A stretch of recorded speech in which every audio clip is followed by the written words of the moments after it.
론스타 관련해서 좀 몇 가지 질문하겠습니다. 그 론스타 그 외환은행 인수 시기가 2003년도 이제 8월입니다.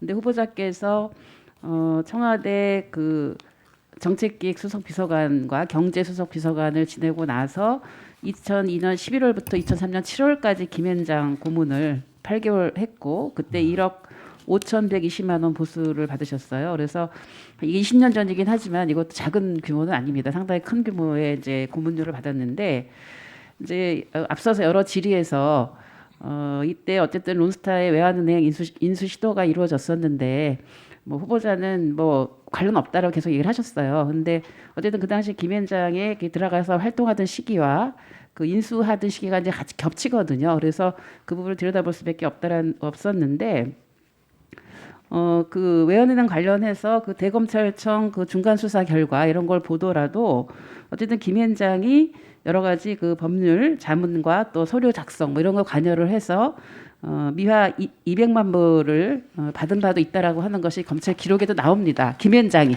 뭐 여기 이제 고문으로 그 역할을 하셨다 그 얘기가 아니고 어쨌든 그 기간이 상당히 일치를 하고 있어요.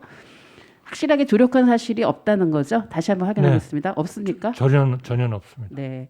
그러면 제가 김현장을 이제 2003년 7월에 그만두셨어요. 2003년 7월에. 그때 왜 그만두셨습니까? 그때는 저 노무현 정부에서 산업연구원장으로 갔습니다.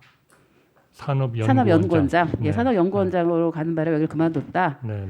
근데 그때 또 그 대검찰청 수사 결과를 보니까 2003년 5월에 그 론스타 펀드로부터 외환은행의 인수자격 문제에 관련한 용역을 제안을 받아서 그 350만 불로 이제 계약을 하려고 했는데 가격 문제 때문에 김현장하고의 그 용역 계약이 이제 취소가 됩니다. 결렬이 됩니다.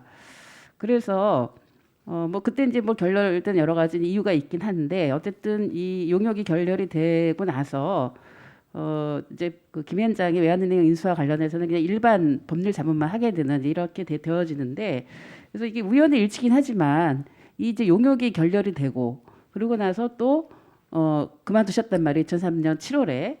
그래서 이것이 결국은 그 론스타 측이 김현장에 제안한 인수가격 용역 문제를 철회했기 때문에 그만둔 것이 아닌가 이렇게 저는 이제 봤었는데 그건 아니라는 얘기신 거죠. 산업연구원장으로 갔기 때문이다. 네. 그러면 어쨌든 8개월간 1억 5천만 원의 보수를 받으면서 김현장에 고문을 했는데 그때는 론스타와 전혀 관여가 없었다. 전혀 관련이 없었다. 그러면 그 2006년도 그 4월에 그 국회 대정부 질문에서 경제부총리 시절입니다. 그때 뭐라고 얘기를 하셨냐면은 그 외환은행의 그 여건상 외자 유치는 반드시 필요했다. 뭐 헐값 매각이 아니고 외환은행 사정상으로도 최대한의 가격을 받았다고 생각한다. 이렇게 답변을 하셨어요. 그건 기억하시죠? 그래서 론스타 매각을 상당히 옹호하는 그런 취지 발언을 했는데 지금 어쨌든 이게 현재도 진행형이잖아요. 소송이 진행형이기 때문에 지금도 어쨌든 헐값 매각이 아니라 최대한의 가격을 받았다고 지금도 생각하십니까?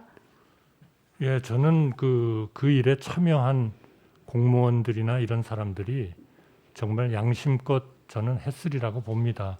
그때 논의됐던 주장들은 뭐 서류를 위조하고 뭐 이랬다 뭐 이런 얘기들이 있었는데 저는 뭐 대한민국의 공무원들이 더구나 기획재정부나 금융위원회 이런 공무원들이 그런 일들을 했으리라고는 저는 생각하지 않습니다. 그러면 어쨌든 지금 후보자께서는 정부 요청에 따라 서면 의견을 지금 ISD 소송 관계에서 내셨다고 얘기를 했고 저희가 이제 그 자료를 요청을 했는데 국조실에는 이 자료가 없다고 얘기를 했고요. 또 법무부에서는 소송 중에 자료 못 주겠다고 얘기를 했어요. 그러면 이 서면에 그 어떤 의견을 제출했는지 앞에 기조와 같다라고 보면 됩니까? 앞에 여러 2006년도에 대정부 질문에서 했던 얘기라든지 뭐 이런 등등 봤을 때 어쨌든 최근 의견서를 내신 거니까 그 의견서는 뭐 지금 여러 가지 못 주겠다고 정부에서 얘기를 하니까 그 의견을 앞에 의견과 그 연결된다고 보면 됩니까? 의원님께서 허용해 주신다면 제 기억이 되는 대로 몇 가지를 좀 말씀드리겠습니다. 잠깐 말씀해 보십시오. 네.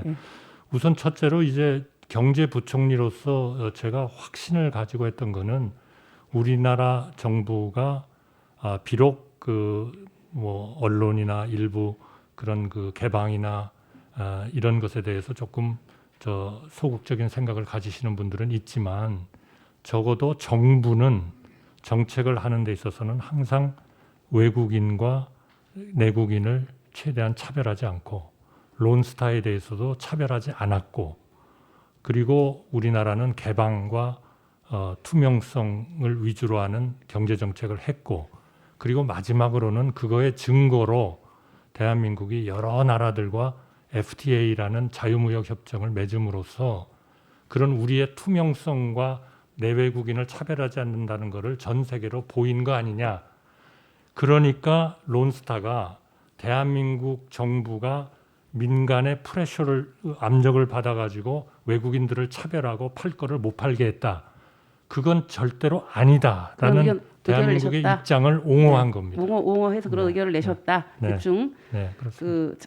뭐 똑같은 내용은 아니라 하더라도 그런 취지로 하셨다. 그런 취지로 했습니다. 그런 내용을 그러면서 이제 주신 론스타를 겁니다. 조금 공격을 했고 왜냐하면 네. 론스타는 한국이 완전히 이런 폐쇄적인 국가가 돼가지고 이렇게 자기네들이 애를 먹었다 이러기 때문에 그건 틀렸다 하는 얘기를 네, 했죠. 일단 알겠습니다. 일단 그 의견서를 저희가 확인하지는 못했지만 지금 말씀하신 취지로 내용을 내신 것으로 저희가 이제